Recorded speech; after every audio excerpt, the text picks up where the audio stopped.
ಕರ್ನಾಟಕ ರಾಜ್ಯದ ಹವಾಮಾನ ಮುನ್ಸೂಚನೆ.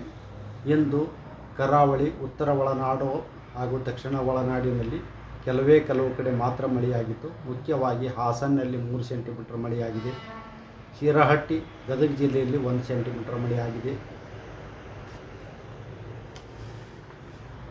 ಈಗಿನ ಹವಾಮಾನದ ಪರಿಸ್ಥಿತಿ ಏನೆಂದರೆ, ಅರಬ್ಬಿ ಸಮುದ್ರದ ಆಗ್ನೇಯ ಭಾಗದಲ್ಲಿ ಕೇರಳ ಕರಾವಳಿ ಪ್ರದೇಶದಲ್ಲಿ ಸರ್ಕ್ಯುಲೇಷನ್ನು 5.8 ಮತ್ತು 7.6 ಕಿಲೋಮೀಟರ್ ಎತ್ತರದಲ್ಲಿ ಇದೆ. ಮುಂದಿನ 2-3 ದಿನಗಳಲ್ಲಿ ನೈಋತ್ಯ ಮಾನ್ಸೂನು ಕರ್ನಾಟಕವನ್ನು ಪ್ರವೇಶಿಸುವ ಅನುಕೂಲಕರವಾದ ಪರಿಸ್ಥಿತಿಗಳು ನಿರ್ಮಾಣಗೊಂಡಿವೆ. ಕರಾವಳಿ ಹಾಗೂ ದಕ್ಷಿಣ ಒಳನಾಡಿನಲ್ಲಿ ದಿನಾಂಕ 1ರಿಂದ 5ರವರೆಗೆ ಗುಡುಗು ಮಿಂಚು ಸಮೇತವಾಗಿ ಹಗುರದಿಂದ ಸಾಧಾರಣವಾಗಿ ವ್ಯಾಪಕವಾಗಿ ಮಳೆಯಾಗುವ ಹೆಚ್ಚಿನ ಸಾಧ್ಯತೆ ಇದೆ. ಉತ್ತರ ಒಳನಾಡಿನಲ್ಲಿ ದಿನಾಂಕ 1ರಿಂದ 5ರವರೆಗೆ ಹಗುರದಿಂದ ಸಾಧಾರಣವಾಗಿ ಗುಡುಗು ಮಿಂಚು ಸಮೇತವಾಗಿ. ಅಂಬರೀಶ್ ತೈವಾನ್ ಸೀಬೆ ಕೃಷಿ ಮಾಡಿ ಎಕರೆಗೆ 5 ಲಕ್ಷ ಗಳಿಸ್ತಿದ್ದಾರೆ.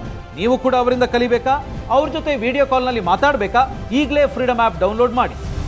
ಹಲವು ಕಡೆ ಮಳೆಯಾಗುವ ಹೆಚ್ಚಿನ ಸಾಧ್ಯತೆ ಇದೆ. ಮಳೆಯ ಜೊತೆಗೆ ಒಮ್ಮೆಮ್ಮೆ ಬಿರುಗಾಳಿಯು ಪ್ರತಿ ಗಂಟೆಗೆ 40ರಿಂದ 50 ಕಿಲೋಮೀಟರ್ ಇರುವ ಹೆಚ್ಚಿನ ಸಾಧ್ಯತೆ ಇದೆ. ಬೆಂಗಳೂರಿನಲ್ಲಿ ದಿನಾಂಕ 1ರಿಂದ 5ರವರೆಗೆ ಹಗುರದಿಂದ ಸಾಧಾರಣವಾಗಿ ಗುಡುಗು ಮಿಂಚು ಸಮೇತವಾಗಿ ಮಳೆಯಾಗುವ ಹೆಚ್ಚಿನ ಸಾಧ್ಯತೆ ಇದೆ. ಮಳೆಯ ಜೊತೆಗೆ ಕೆಲವೊಮ್ಮೆ ಬಿರುಗಾಳಿಯು ಪ್ರತಿ ಗಂಟೆಗೆ 40ರಿಂದ 50 ಕಿಲೋಮೀಟರ್ ಇರುವ ಹೆಚ್ಚಿನ ಸಾಧ್ಯತೆ ಇದೆ.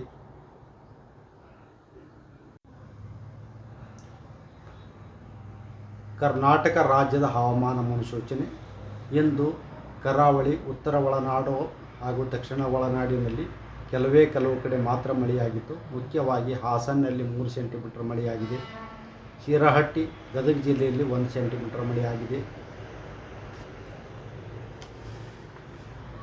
ಈಗಿನ ಹವಾಮಾನದ ಪರಿಸ್ಥಿತಿ ಏನೆಂದರೆ, ಅರಬ್ಬಿ ಸಮುದ್ರದ ಆಗ್ನೇಯ ಭಾಗದಲ್ಲಿ ಕೇರಳ ಕರಾವಳಿ ಪ್ರದೇಶದಲ್ಲಿ ಸರ್ಕ್ಯುಲೇಷನ್ನು 5.8 ಮತ್ತು 7.6 ಕಿಲೋಮೀಟರ್ ಎತ್ತರದಲ್ಲಿ ಇದೆ.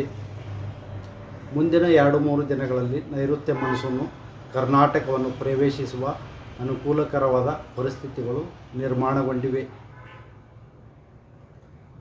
ಕರಾವಳಿ ಹಾಗೂ ದಕ್ಷಿಣ ಒಳನಾಡಿನಲ್ಲಿ ದಿನಾಂಕ 1ರಿಂದ 5ರವರೆಗೆ ಗುಡುಗು ಮಿಂಚು ಸಮೇತವಾಗಿ ಹಗುರದಿಂದ ಸಾಧಾರಣವಾಗಿ ವ್ಯಾಪಕವಾಗಿ ಮಳೆಯಾಗುವ ಹೆಚ್ಚಿನ ಸಾಧ್ಯತೆ ಇದೆ.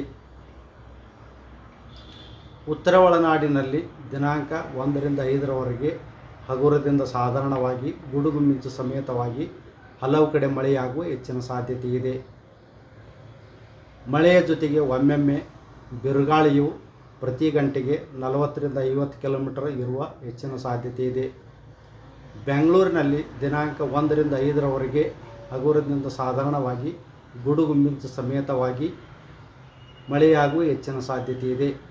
ಮಳೆಯ ಜೊತೆಗೆ ಕೆಲವೊಮ್ಮೆ ಬಿರುಗಾಳಿಯು ಪ್ರತಿ ಗಂಟೆಗೆ 40ರಿಂದ 50 ಕಿಲೋಮೀಟರ್ ಇರುವ ಹೆಚ್ಚಿನ ಸಾಧ್ಯತೆ ಇದೆ.